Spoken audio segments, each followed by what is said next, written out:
So let's watch the ball as it's bouncing off the edge. We're going to want to have it change direction in a similar manner when it bounces off the paddle. If you click the eye on the ball, you can see its direction.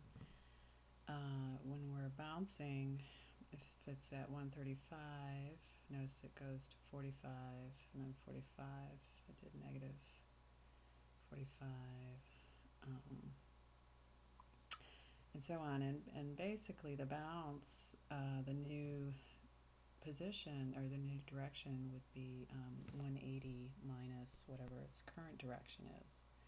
So if this is our angle that we're coming in at, the angle of reflection should be the same as the angle of incidence, and so we want to subtract 180 from whatever its current value is. So we're going to do the same thing with the paddle. When it hits the paddle, we want to basically have it bounce. Okay? So we're going to add some code to the ball, not to the paddle. So make sure you've selected the ball here. And I basically want to test if it's touching the paddle. Unfortunately, there's not a if touching sprite bounce. But what we can do is we can test under control. There's an if block which allows us to test whether or not something is true. And the thing that I want to test here would be if we are touching the paddle. So what you put inside this if is something that would be true or false. And in this case, it's constantly, this is in my forever loop, we're constantly going to be checking if we're touching the paddle. And if that's true, then we want to do a bounce. And unfortunately, there's not just a generic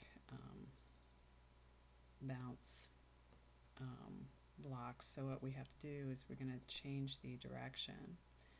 So I would want it to point in direction, and then we basically need to calculate 180 minus whatever its current direction is. So we're going to do, let's see, so that would be some math, which will be under operators.